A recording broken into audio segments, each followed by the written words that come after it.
예수님 사랑합니다. 행복하세요.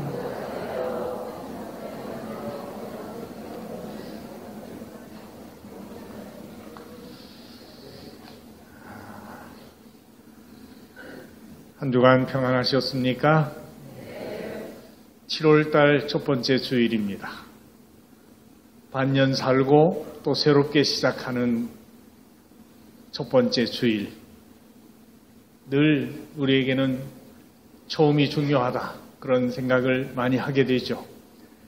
그런데 우리에게 남겨진 6개월 잘 살아갈 수 있으려면 어떻게 해야 될까? 우선 무엇을 하면서 어떻게 살아야 될지, 어떻게 살아야 올바로 살 수 있는지 그부터 깨달아야 될 것이라 생각하죠. 근데 그런 깨달음을 얻으려면 가장 중요한 게 뭘까요? 우리는 외부의 모든 상황들에 대해서, 다른 사람에 대해서 생각하고 판단하는 그 정보가 뭘 통해 들어오냐면 내 눈과 내 귀를 통해 들어오죠.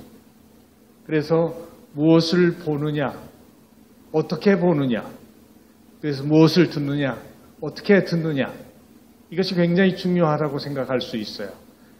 듣고 보는 것에 의해서 내가 어떤 생각을 가질 수 있고 거기에 따라서 판단하고 행동할 수 있기 때문에. 그래서 올바로 본다는 것, 올바로 듣는다는 건 쉬운 것 같지만 굉장히 어려운 일이라고. 왜?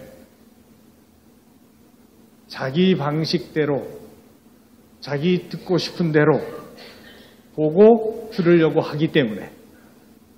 그러면 자기 보고 싶은 대로 보면, 듣고 싶은 대로 들으면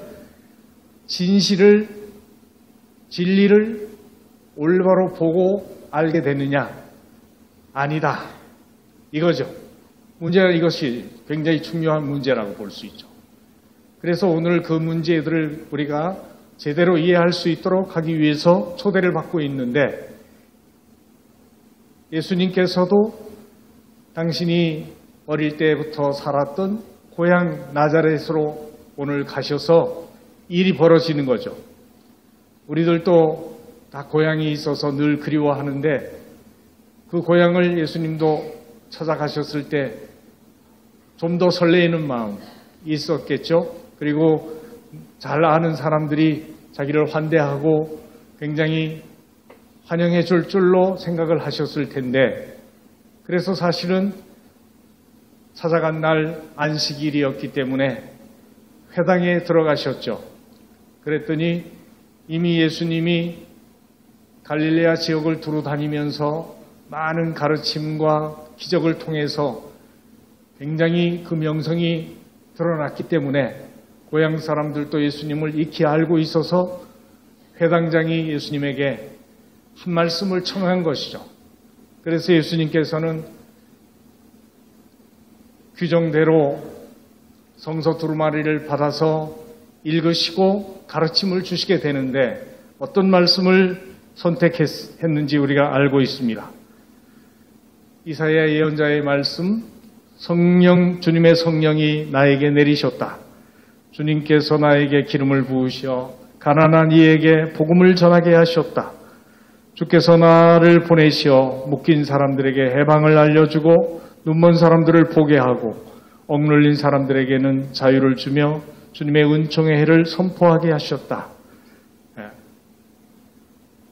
이 메시지는 예수님 당신을 통해서 새로운 세상이 시작된다는 이야기로 알아들을 수 있겠죠.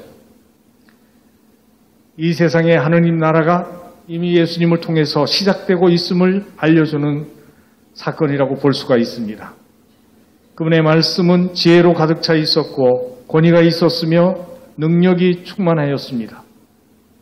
그런데 예수님은 오늘 너희가 들은 이 말씀, 너희가 들은 이 자리에서 이루어졌다 하고 말씀하셨습니다. 그 이야기를 들은 사람들은 그 말씀에 탐복하기도 하였지만 또 많은 사람들이 그분의 말씀을 받아들이지 않고 배척했다. 이것이 이제 오늘 복음에 나오는 사건입니다. 왜 배척했을까? 예수님의 말씀이 틀린 것도 아니고 잘못된 것도 아닐 텐데 왜 예수님의 말씀을 받아들이지 않았을까? 이것을 한번 우리는 묵상해 보면서 우리는 사실대로 잘 받아들이고 올바로 받아들이고 알고 이해하고 그리고 관계를 맺으며 살고 있는가 하는 부분을 성찰해 볼 필요가 있다는 이야기입니다.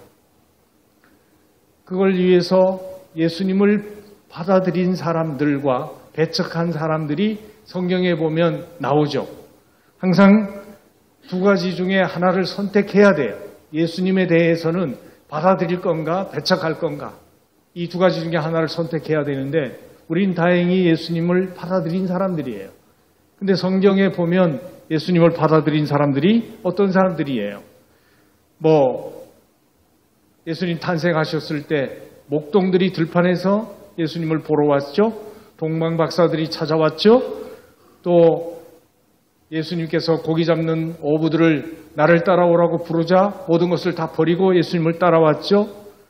그리고 예리고라는 곳에서 세관의 일을 하던 zakhe오가 나무에 올라가서 예수님을 보려고 했는데 예수님이 자기 이름을 부르며 어서 내려오너라. 내가 오늘 네 집에 머물러야 되겠다 하고 말씀하시니까 내려와서 예수님을 자기 집에 모셨죠.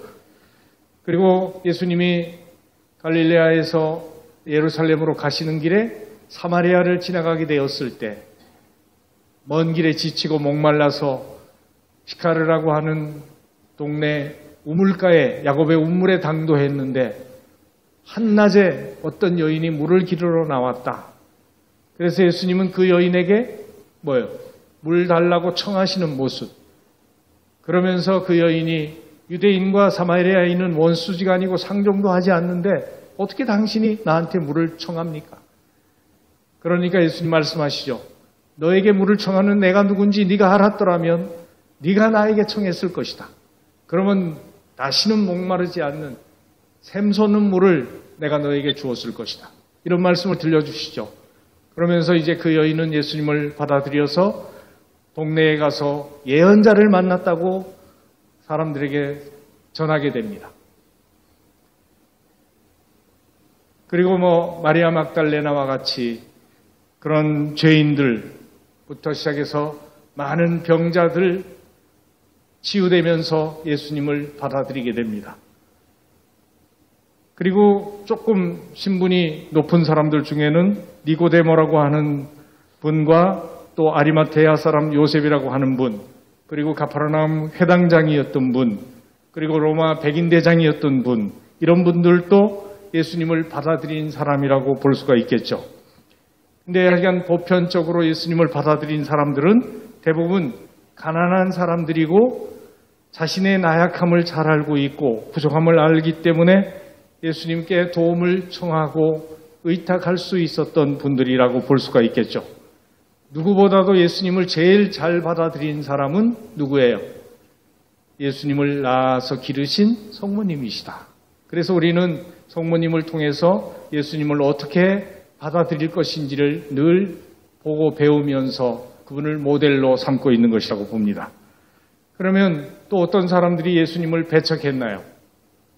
예수님을 배척한 사람들 보면은 오늘 복음에 나오듯이 예수님의 고향 사람들, 다른 동네 사람들은 예수님을 예언자로 생각하고 그분을 따라다니면서 이렇게 환대를 하는데 고향 사람들은 예수님의 말씀을 듣고도 어떻게 잘 받아들이지 않았다. 왜 그랬을까요? 그들이 가지고 있었던 선입견, 과거의식이라는 얘기죠. 내가 이 사람을 아는데 저 사람 누구의 집 아들이고 요셉과 마리아의 아들이고 아버지 목수고 별 볼 일 없고 집안도 별로 어디 가서 공부도 잘한 것도 아니고 이런저런 과거를 갖다가 대비시켜가지고 지금 예수님을 바라보니까 아니 저 사람은 우리가 잘 아는데 저 사람이 어떻게 저런 말을 해? 어떻게 저런 기적을 해? 저런 능력이 어디서 나와? 이런 식으로 생각을 하기 때문에 지금 현재의 예수님의 모습을 어때요? 받아들일 수가 없었다. 그래서 사실 예수님을 또 사실을 있는 그대로 받아들이기 어려운 것은 우리가 가지고 있는 과거의식과 선입견이라고 볼 수가 있는데, 과거의식으로 사람을 보게 되면 어떻게 봐요? 옛날에 한번 잘못 보면 그 사람 볼 때마다 그런 얼굴로 보이죠? 아주 못된 놈이야, 저놈은. 그 바뀌었는데도 바뀐 모습으로 보여요? 세월이 지나서. 근데 한번 좋게 보았던 사람은 또 어떻게 와요? 아, 저 사람은 못된 짓을 해도 좋은 사람이야. 이렇게 된다는 얘기죠. 그런데 이렇게 보는 것은 사실을 보는 거예요? 아니면 거짓을 보는 거예요? 거짓을 보는 거다. 진짜를 보는 게 아니다. 그렇기 때문에 진짜를 보려면 뭘 봐야 돼? 지금 있는 그대로를 볼 수 있어야 됩니다. 근데 사람은 한 번도 고정된 적이 없잖아요. 계속 성장하고 변화하고 바뀌고 있는데, 우리는 한 번 본 것을 마치 저 사진의 액자처럼 그냥 그 모습만 보고 있기 때문에 그 사실, 그 사람의 진짜 모습을 보지 못하게 된다. 이런 부분들 한번 성찰해 볼 필요가 있다는 것. 그래서 예수님의 고향 사람들이 그런 선입견과 편견과 과거의식 때문에 예수님을 받아들일 수가 없었다. 또 두 번째, 어떤 사람들이 예수님을 배척했어요? 자기 스스로 의인이라고 생각했던 사람들, 율법학자들과 바리사이들은 끊임없이 자기들이 더 의인이기 때문에 예수님이 하는 것을 못마땅하게 생각했고, 비판하고 판단하고 단죄까지 하게 되는 거고, 결국 예수님을 죽이려고까지 한다는 이야기죠. 그 다음에 셋째로는 유대교 최고의 지도자들과 사제들은 무엇 때문에 또 받아들이지 않아요? 자기들의 이권과 관계가 돼 있잖아요. 예수님이 더 존경받으면 자기들 자리가 위태로워져. 그리고 예루살렘 성전에 가가지고 성전 정화를 시키면서 돈 들어오는 줄을 막 차단시켰잖아요. 성전 정화를 하니까. 그러니까 자기들에게 손해가 생긴다고 생각하니까 예수님을 어떻게 배척할 수밖에 없었다. 그러니까 돈과 관계가 되면 그 탐욕 때문에 결국은 예수님을 배척할 수밖에 없게 되더라. 또 네 번째, 어떤 경우에 헤로데 같은 사람들은 자기가 동생의 아내를 데리고 살았으니까 부정을 한 거 아니에요? 잘못된 건데 세례자 요한이 그런 헤로데의 잘못을 지적하니까 결국 그게 아주 걸려가지고 결국은 헤로디아에 의해 가지고 세례자 요한이 목이 날아갔잖아요. 그러니까 예수님도 자기를 그런 시선으로 바라본다고 생각하면 어떻게 했어요? 자기 잘못을 감추고 자기 죄를 덮고 인정하지 않고 정당화시키려고 변명하려고 하다 보면 결국 예수님을 배척할 수밖에 없었다. 어쨌든 이런 걸로 보게 되면 결국은 두 부류로 나눠지는데, 받아들이는 사람은 열려있고 그리고 스스로 겸손하고 가난하고 그런 마음을 지닌 사람들이다. 그런데 예수님을 받아들이지 않고 배척하는 사람들은 자만심과 교만이 가득하고 편견과 아집이 가득하고 선입견과 탐욕이 가득하고 잘못된 권위의식에 의해서 살아가기 때문에 사실을 사실대로 받아들이려고 하지 않는다. 그런 이야기죠. 그렇다면 우리들도 한번 잘 성찰해 볼 필요가 있어요. 살아가면서 내 옆에 있는 사람을 나는 올바로 보고 있는가? 잘못 보고 있는지 잘 보고 있는지 생각해 보려면 이런 일화를 다시 한번 떠올려 보면 좋겠죠. 이성계하고 무학대사가 이시조선을 창건한 다음에 서로 이제 한가한 시간이 돼서 농을 주고받는 이야기가 소개가 된 것이 있죠. 그러면서 무슨 얘기를 해도 화내지 않기로 하고 이야기를 하는데, 이성계가 먼저 무학대사 보고 뭐라 그랬어요? 대사님은 꼭 돼지같이 생겼구려. 그 얼마나 화나는 일이겠어요. 자기를 보고 돼지 같다니까. 그런데 그 이야기를 들은 무학대사가 이성계 보고 뭐라 그랬어요? 임금님은 부처님 같이 생기셨습니다. 그러니까 이성계가 너무 농담도 하면서 하자는데 부처님 같이 생겼다고 그렇게 칭찬하냐 그러니까 뭐라 그랬어요? 자고로 돼지 눈에는 돼지만 보이고 부처님 눈에는 부처님만 보이는 법입니다. 그러니까 누가 부처가 되고 누가 돼지가 됐어요.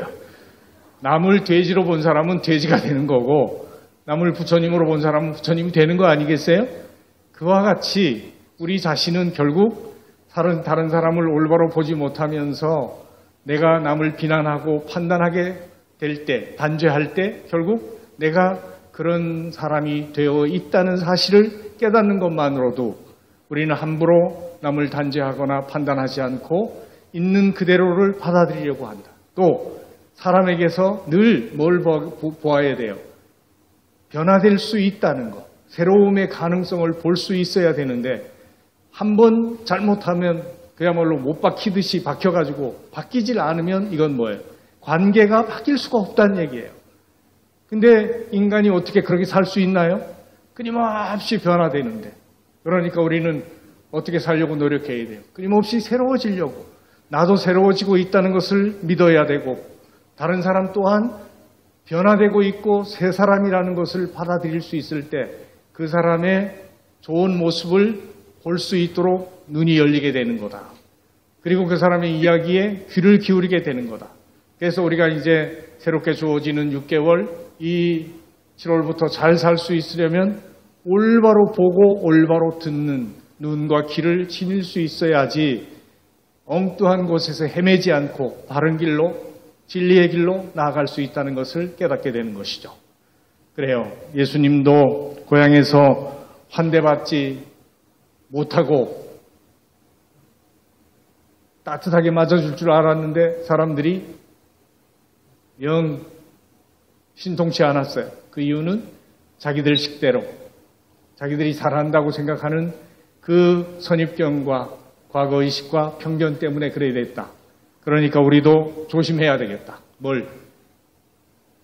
개를 키우되 2마리 조심해야 하라. 그런 얘기 하죠? 무슨 개를 조심해야 돼요? 선입견과 편견. 그래서 견자를 갖다가 볼견자로 안 쓰고 개견자로 쓰게 되면 이제 개라고 표현하는 거예요. 그래서 그게 잘못 보고 하는 것을 갖다가 그렇게 표현하는데 개를 조심해야 된다. 그래서 선입견 갖지 말고 편견 갖지 않도록 해야 된다. 그런 표현을 하는데 아무튼 우리는 진짜 진실을 제대로 보기 위해서 또 올바로 듣기 위해서 마음을 열고 진리를 받아들일 수 있도록 노력해야 된다 생각합니다. 그런 마음이 없으면 예수님도 오셔도 우리도 받아들일 수가 없다. 예수님조차도 물어봐요. 내 방식대로 있어주길 바라니까 예수님이 진리를 가르치는데 그 진리가 마음에 안 들면 어떻게 해? 그냥 배척하게 된다는 거죠. 예언자가 예언자로서 말씀을 전하는데 예언자로 받아들이지 않고 지가 뭔데 하면서 듣는 사람은 절대로 진리를 올바로 들을 수 없고 예언자의 말씀을 들을 수 없다. 그래서 우리도 열린 귀, 열린 눈, 열린 마음 지니고 진리를 깨달을 수 있도록 은총으로 초대해 주시길 간구하면서 정성된 마음으로 이 미사를 봉헌했으면 좋겠습니다. 잠깐 묵상하시겠습니다.